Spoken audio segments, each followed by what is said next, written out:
ये लेसन हमारा हाइपरलिंक्स के बारे में है। हाइपरलिंक्स से क्या मुराद है? हाइपरलिंक से मुराद है ऐसा लिंक जो कि आपके वेब पेजेस पर दूसरे पेजेस या दूसरी चीज़ों तक आपको एक्सेस देता है।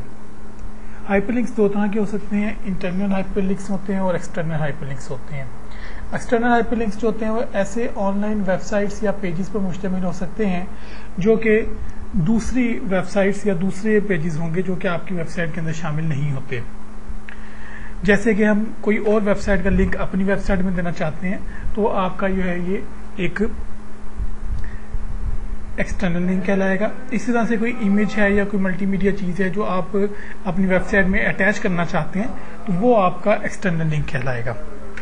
इसके लिए मैं यहाँ पे आपको लिंक बनाने का तरीका बताता हूँ। ये लिंक हमेशा स्टार्ट होगा ए से, उसका होता है HREF यानी हाइपर रेफरेंस। उसके बाद यहाँ पे आप इसे पाथ देंगे। ब्राउज का ऑप्शन आ गया, ब्राउज में यहाँ इसका पाथ देता हूँ जाकर। एक डायलॉग बॉक्स आपके सामने ओपन हो जाता है। इस डायलॉग बॉक्स के अंदर हम इसे पाथ देते हैं इमेज का। ये इमेज आपको यहाँ दिखाई भी दे रही है, इसको मैंने पाथ दिया इमेज का। ये इमेज आपकी वेब फोल्डर के अंदर मौजूद होनी जरूरी है। इसका जैसे आप यहाँ से क्लोज करें, इसका क्लोजिंग टैग /A है और ये लिंक आपको भी वेब ब्राउजर के अंदर अपना दिखाई नहीं देगा क्योंकि हमने लिंक किस चीज पर लगाया है ये दिखाने के लिए आपको यहाँ पर लिखेंगे लाइक इमेज टैग के नाम से मैंने एक टैग लिखा है इसके अंदर और इसको सेव किया। अब मैं इसको ब्राउजर में आपको दिखाता हूँ कि कैसा इफेक्ट दिखाएगा। रिफ्रेश करें, आपको ब्राउजर पे ये टैग इस तरह से दिखाई देगा, इमेज टैग लिखा हुआ है। और जब आप इस इमेज टैग के ऊपर अपना माउस लेके जाएंगे तो ये एक हाथ की शक्ल इख्तियार करेगा जो इस चीज की निशानदेही करता है कि जो आपका इमेज टैग है या आपका जो हाइपर रेफरेंस का टैग है, हाइपर लिंक का टैग है, ये बना हुआ है और इसको शो करने के लिए ये हाथ का निशान बनता है। जैसे ही मैं इस पर क्लिक करता हूँ तो जो तस्वीर आपने इसमें दिखाई थी, जिसका लिंक आपने दिया, तो ये इमेज आपको यहाँ पे शो हो जाएगी।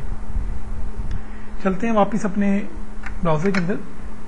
इसी तरह से अगर मैं किसी वेबसाइट का लिंक यहाँ देना चाहता हूँ तो उसके लिए आप यही ए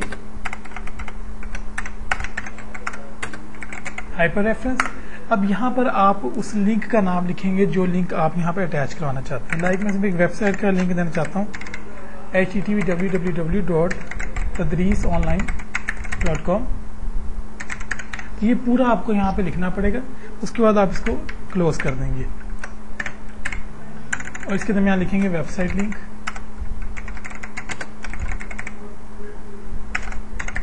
इसे सेव करके ब्राउजर में अब देखते हैं चल के कि ब्राउजर में ये कैसा इफेक्ट हमें देता है। यहाँ से रिफ्रेश करते हैं थोड़ा, ये देखिए पेज को मैंने रिफ्रेश किया तो वेबसाइट का लिंक आपके सामने एक अलग से नया लिंक यहाँ पे शो हो रहा है। इसके ऊपर हम क्लिक करते हैं तो हमें कैसे दिखाई देगा। देखिए अगर आपका इंटरनेट ऑन है तो ये वेबसाइट आपकी ओपन हो जाएगी। जो भी वेबसाइट का आप लिंक इसमें देंगे वही वेबसाइट का नाम आपको यहाँ पे एड्रेस बार के अंदर भी शो हो जाएगा। तो ये तो हो गया दूसरा तरीका। और बाज़ मरतबा ये होता है कि हमें एक जो है वो लिंक बनाने के साथ साथ हम उसके एक शॉर्टकट की भी इनायत कर देते हैं, जिससे हमें फ़ायदा ये होता है कि हम डायरेक्ट उस की को इस्तेमाल करते हैं उसको खोल सकते हैं। उसके लिए आप इसी के अंदर एडिशन करेंगे एक्सेस की का, और ये एक्सेस की आप खुद से डिफाइन करेंगे। लाइक ये तदरीस ऑनलाइन है जिसकी मैंने टी जो है वो एक्सेस की डिफाइन की है। इसको मैं रिफ्रेश करता हूँ जाके, अब यहाँ पेज पर गए वापस लिंक को रिफ्रेश किया। एक तो तरीका अब ये होगा कि मैं यहाँ पर टी प्रेस करूँ और मैं अपनी वेबसाइट को ओपन कर लूँ, या पुराना तरीका यहाँ पे क्लिक करने से भी ओपन हो जाएगा। तो मैं यहाँ पे टी को प्रेस करता हूँ, ये देखिए जैसे ही मैंने टी प्रेस किया आपकी वेबसाइट ओपन हो जाएगी। अब बारी आती है इंटरनल लिंक्स की कि हमने एक और वेब पेज तैयार किया हुआ है, उस वेब पेज को हम इसके अंदर एडजस्ट करवाना चाहते हैं। उसके लिए हम क्या करेंगे, ए हाइपर रेफरेंस, यहाँ पे इसको हाइपर रेफरेंस के अंदर हम पाथ दे देंगे कि हम कौन सा पेज यहाँ पे एडजस्ट करना चाहते हैं। यही वही पेज ओपन होगा। वेबसाइट में हमारे पास एक और पेज हमारे पास मौजूद है टेबल के नाम से, इसको आप ओके करवा दें तो ये आपका टेबल का टैग यहाँ पे लग जाएगा। अगर आप HTML कोडिंग नोटपैड में कर रहे हैं तो इस चीज़ का ख्याल रखें कि आपको पूरा नाम लिखना पड़ेगा, यानी table.html। एक्सटेंशन अगर आप नहीं लिखेंगे तो आपका पेज इसको एक्सेस नहीं कर पाएगा। तो यहाँ मैं इसको क्लोज करता हूँ और यहाँ लिख देते हैं इंटरनल लिंक। इंटरनल लिंक के नाम से इसको हमने सेव किया है और इसको देखते हैं कि कैसा इफेक्ट देता है। रिफ्रेश करें तो यहाँ इंटरनल लिंक आ गया। अब ये 3 लिंक हमने लगाए कि इमेज का लिंक जो है वो हमें इमेज शो कर देता है, वेबसाइट के लिंक पे हम वेबसाइट ओपन कर लेते हैं, और जब इंटरनल लिंक पे क्लिक करते हैं तो हमारा जो दूसरा वेब पेज हमने बनाया हुआ था वो इसके अंदर ओपन हो जाएगा ब्राउजर के अंदर। तो जिस तरह से हम वेबसाइट का ऊपर काम करते जाएंगे हमें मजीद जो है इस तरह से हाइपरलिंक्स की जरूरत भी पड़ेगी, क्योंकि कोई भी वेबसाइट एक पेज पर मुश्तमिल नहीं होती, मोस्टली उसके आगे सब लिंक्स या सब पेजेस होते हैं। उन सब पेजेस को आप इन्हीं जो है वो इंटरनल लिंक्स के साथ जो है वो आपस में जोड़ेंगे। अब आपको कुछ और चीज़ें बताता चलो। उसमें हाइपरलिंक्स में ये होता है कि हम लोगों को हाइपरलिंक्स 3 तरह से दिखाई देते हैं। एक तो हाइपरलिंक जो है वो नॉर्मल पोजीशन में होता है, जैसे कि आप यहाँ देख सकते हैं नॉर्मल पोजीशन में। उसके बाद जब ये विजिट कर चुके हैं, यानी एक दफ़ा मैंने ये पेज ओपन कर लिया है, वापस जब मैं आऊँगा तो इसका लिंक का कलर चेंज हो जाता है। इससे हमें अंदाजा हो सकता है कि हमारा हाइपरलिंक जो है वो इस्तेमाल किया जा चुका है। और तीसरा होता है एक्टिव लिंक, कि जो आपका हाइपरलिंक इस वक्त ओपन है उसको जो है एक्टिव लिंक को शो करें। वो आप सेटिंग्स कैसे कर सकते हैं, उसके लिए आपको बॉडी के टैग में जाना पड़ता है और बॉडी के टैग के अंदर आप लिंक्स की एडिशन करते हैं। सबसे पहले होता है लिंक का टैग। लिंक के टैग पे यहाँ पे कलर आप डिफाइन करते हैं, लाइक मैं इसको लिंक सिर्फ सिंपल ये शो करे कि एक लिंक है।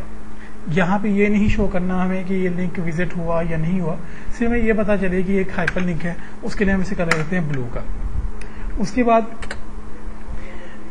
We link. V link mean visited link, जो कि लिंक विजिट किया जा चुका हो उसका कलर क्या हो जाए, हम उसका कलर करवा देते हैं यहाँ पे ग्रीन। और एक्टिव लिंक, एक्टिव लिंक के लिए आप क्या करेंगे, ए लिंक की कमांड देंगे, वो हम इसको दे देते हैं येलो। तो 3 हमने ऐसे कलर्स दिए हैं कि जो हमारा सिंपल, जिससे हमें पता चले कि ये लिंक है वो हमारा किस कलर में होगा, विजिटेड लिंक किस कलर का होगा और हमारा जो है वो एक्टिव लिंक किस कलर का होगा। अब इसको रिफ्रेश करके देखते हैं कि क्या इफेक्ट आता है। ये देखिए, अब हमने, क्योंकि ये सारे के सारे क्या है हमारे लिंक्स हैं, एक्टिव लिंक्स हैं, ये लिंक्स काम कर रहे हैं। अब इनमें से कोई एक लिंक मैं विजिट करता हूँ, लाइक मैं इमेज टैग का लिंक मैंने विजिट किया। आप देखें जब वापस आया तो उसका जो लिंक का कलर जो है वो चेंज होकर येलो हो गया। इसी तरह से दूसरे पेज पे है, जिस लिंक को हम विजिट कर चुके हैं उसका कलर फोन यहाँ पे चेंज हो जाएगा। तो इस तरह से आप हाइपरलिंक्स को खुद से कंट्रोल कर सकते हैं और आपको अंदाजा रहेगा कि आप कौन सा कलर जो है से आप गेस कर सकते हैं कि आपका जो लिंक है वो यूज हो चुका है या नहीं हो चुका।